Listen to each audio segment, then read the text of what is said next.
Time to turn myself away from Canadian heists and craziness that's going on here in Canada. Apparently, though, there has been a giant Pokemon heist that I need to cover. So, in the subreddit, the Pokemon TCG subreddit, this post showed up a few days ago.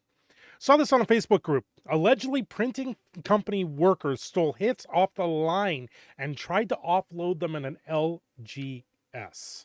This is not unheard of for most trading card games where workers tend to walk away with some very valuable things. Back at Ixalan for Magic the Gathering, someone had stolen an actual full sheet of trading cards where it wasn't cut up yet or anything like that. That went straight to the authorities, but it also caused the set to leak. And we see this with Magic the Gathering all the time. We see leaks happening all the time where they're getting taken out of facilities or product is showing up at stores very early.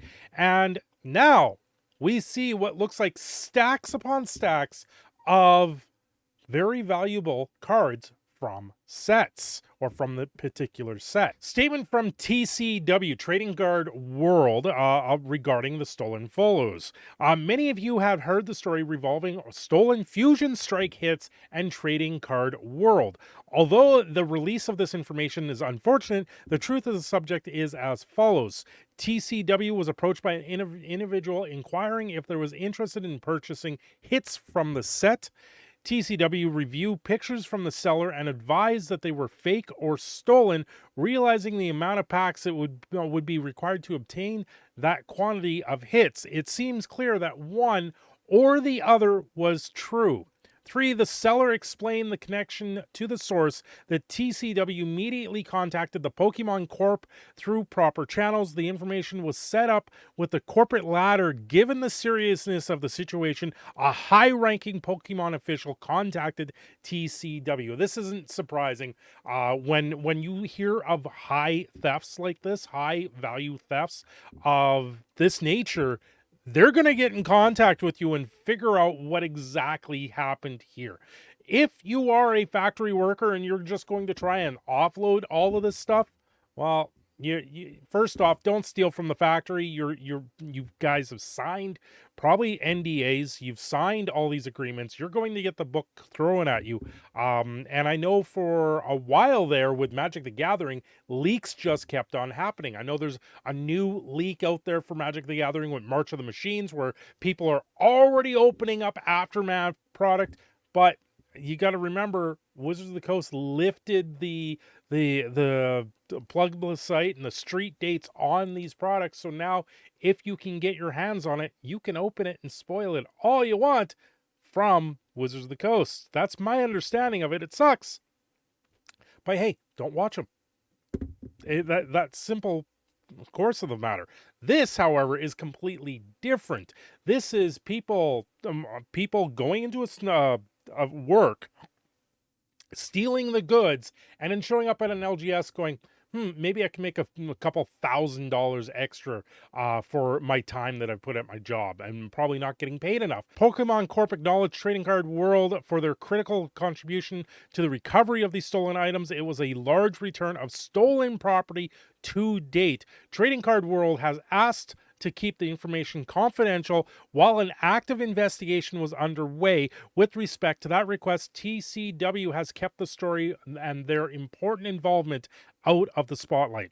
I hope all can appreciate the sensational aspect of the story and help keep the facts straight while publicly seekers look to gain attention with misleading information. This is why I'm doing the exact story here. Let's get the idea here on what's going on here. We don't know who stole this stuff, but PC Gamers PC Gamer actually reported on it. Man steals Pokemon cards on the job in largest theft of the game has ever seen. Tries to sell his haul, but the law is super effective.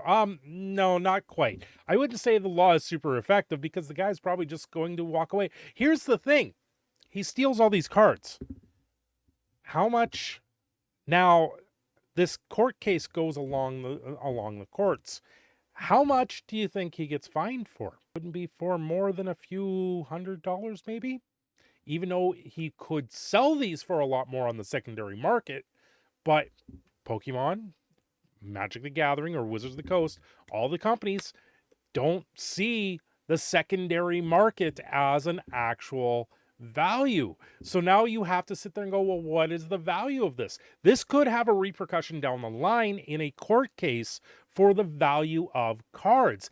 And if that's the case, then people like the IRS or taxes may get involved, saying, there's now been a court case that's been setting the precedent on what these value are going to be. Now, on the secondary market, the stolen goods are kind of different because it goes from an LGS to a store, but this guy stole it from the printing facility where they're literally pennies. They're worth pennies at that point. So it's just a little offhand note on this, that it could be something that may never really see the light of day. Maybe not the most galaxy-brained of criminal schemes. So there was an update on this on 420. The Pokemon Company has provided the following statement. We take the protection of our IP and association products very seriously. This matter remains under investigation, and we cannot comment on details at this time. However, we can confirm the Sword and Shield booster packs, products that were shipped to retail as intended, and we have no indication that the integrity of the products were impacted by any confirmed or unconfirmed theft. Furthermore, we continue to significantly invest in both the production and security of our TCG business. We value the faith of our fans put in us and our products, and these investments are intended to help us continue to maintain their trust. And this brings into light another question here. If all of these cards were stolen out of packs, how many of these packs got sealed up and actually put out to the retail public? Now, it's a very strange scenario. They're saying their packs have not been impacted, but you wouldn't know that without knowing where these products went, how this product came out. So you kind of have to take it at face value and go, okay, I guess they're not impacted, but it's going to lead people down the line and lead people to believe that these packs could be impacted in the long run. And there's a very seriousness behind this, because that's a lot of cards. Like, we're talking stacks of cards. Like, some of these stacks look like they're over 100 cards deep, and they're all the same cards. This picture does not really tell the full tale. Like, it's kind of insane to see all of this. I'm just going to shuffle this over here a little bit. Bye, Pikachu. But it's there, like, that's a lot. You can see the Muse in there. You can see all these hits. Like, look at all that. And all of these cards are the same. You can look at the side of the card, the side, and how they're all, this is one of the problems with cards where they push the artwork all the way out to the side and not have a border around it. You can see from the side angle all of these cards, but in sleeves it doesn't really matter.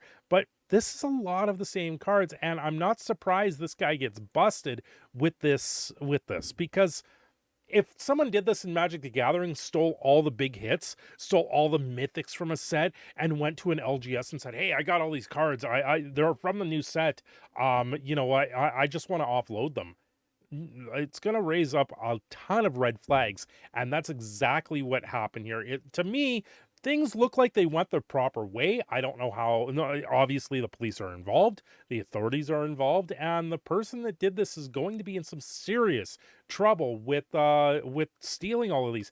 But once again, how do you prove the worth at this point? Because the market isn't settled on new cards. This is the conundrum of stealing from the printing facility. Yes, it's an IP theft, but then the secondary market isn't something that is noticeably seen. I put this in quotation marks because as a company, they're not allowed to say that it's out there and not allowed to do it. And then it goes where this goes. It'll be very interesting to see. I guess this story will probably just get swept under the rug. We'll never hear about it again. Just like that Ixalan theft that we saw with the sheet that was stolen from the printing facility.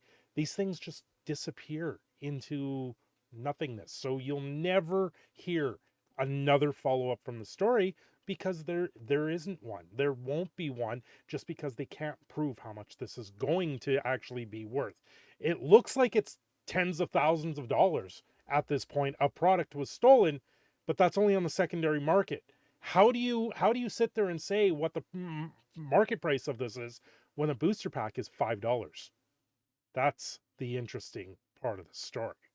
Anyway, I'm your proud Canadian Phoenix Cinder Shadow. Don't forget to like and subscribe, and I will see you all next time.